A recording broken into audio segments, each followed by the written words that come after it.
There's two stories around today that speak to sort of similar themes. The one that I couldn't quite get my head around when I heard it yesterday was that the prisons are full. It's a phrase you just never expect to hear, isn't it? The prisons are full. The prisons are full. The Times reports that convicted rapists and burglars will be free to walk the streets from next week because the country's prisons are full. This is the United Kingdom in 2023, by the way. This isn't sort of some medieval kingdom in the year 1142. This is the UK. This is 13 years since the Conservatives came to power with their constant promises about law and order and whatever it may be. Convicted rapists and burglars will be free to walk the streets from next week because the country's prisons are full. This, I presume, is the Home Office's remit, isn't it? It's the Home Secretary banging on constantly about barges and pronouns when the prisons are actually full. Great. I don't know how to turn that into a phone-in subject. I mean, why are the prisons full? Answer, because they're full of prisoners, James. Why? How has this been permitted to happen? Well, I don't know.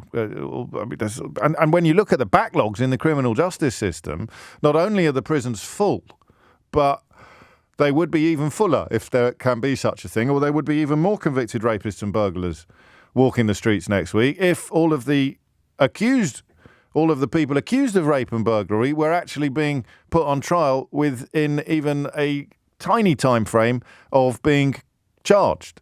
So I don't know how it's a phone. I don't know how it's a phone-in.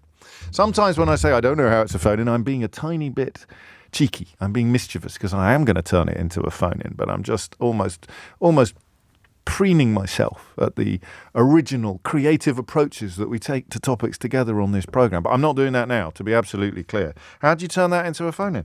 Rapists will go free as judges are told that prisons are full.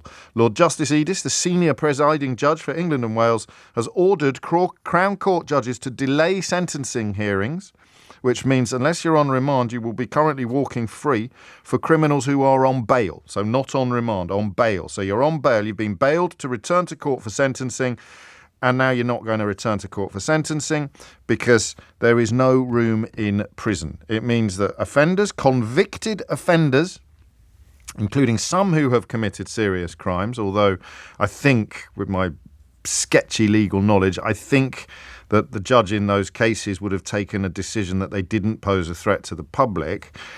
They will be temporarily spared jail. I got tweeted this yesterday, actually, by a barrister, Thomas, who rings in occasionally, and I did a double take. How the hell has that happened? But as I say, I don't know that... you know what's happened now, don't you? Phones have started ringing. And I genuinely wasn't doing it for that reason. Should we take some calls on this? Because this wasn't the phone-in that I was going to have. Actually, should we do both phone? Can we do both phone-ins? Should we do both phone? Because the other story, which also speaks to the arena of law and order, is about the Police Federation balloting the membership, balloting the rank and file. How many officers do you think there are in England and Wales? Just have a guess. Go on, just say a number out loud. Not if you're, listening on an earphone that your boss hasn't noticed yet or something like that. That'd just be weird. If you just sat there and went, I don't know, 500,000. How many officers do you think there are in England and Wales? Off the top of your head? 145,000. 145,000 officers in England and Wales will be balloted on whether or not they should seek the right to strike. Industrial rights, including the power to strike. I can't remember the full details of why they don't have the power to strike, but I think it was a sort of quid pro quo negotiated years ago under which you couldn't be made redundant, and in return for not being made redundant, you surrendered your right to strike. There's also, obviously, as with all of the public sector, pay disputes in play, but unlike the rest of the public sector, police officers don't have the right to withdraw their labour in protest at the paucity of the pay offer on the table. So actually, it's going to be up to you which way this goes. Why are the prisons full? Glancing at my screen and my inbox is perhaps not as silly a question as I thought it was. So we'll do a side order of why are the prisons full. 0345 6060 I can't wait to hear Suella Braverman blame it on the woke mob or the Labour government of a decade and a half ago. Who do you think she's going to blame it on? Probably immigrants. I wonder why the prisons in this country are full. But the question I really want to focus on this hour is, should the police be able to strike? And I want you to answer that from both sides of the thin blue line. I don't know, actually, but I think they should. Well, I just said I don't know, and then I told you that I think they should. That was a bit of a contradiction. I don't know for sure. I don't have what you'd call a pungent position on this. But the more I look at the pay settlements that the public sector has had to endure for the last 15 years, really, or certainly the last 13 years, the more I think if you can't withdraw your labour, then some governments, not all, but some governments, i.e. the last 4 or 5 since 2010, they will treat you like mugs. If you don't, I mean, look at what's happened in the health service. You've had sections of the health service going on strike who have never gone on strike before. Firefighters have always reserved their right to take industrial action, and they have been right to do so, in my opinion.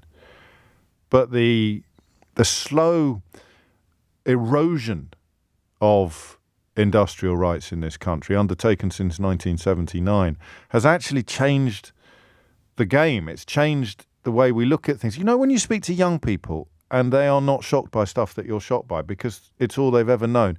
I always remember the aunt of a junior doctor talking to us about her nephew working at Christmas. And she said something that's really stayed with me, because you have an older doctor ringing in and describing the absolute horrors of what they have to go through at Christmas now, when obviously demand rockets, and comparing it to what it was like 20 years ago. But we took a call from a lovely woman a few years ago, and she simply said, well, my nephew knows no difference. This is his second or third Christmas, I forget which, and that's all he's ever known. So he's a lot less shocked by what's happened. That's how you get away with decline, isn't it? Managed decline. Is that the people leaving who are stunned at how badly things have deteriorated are being replaced by people arriving who have never known any different.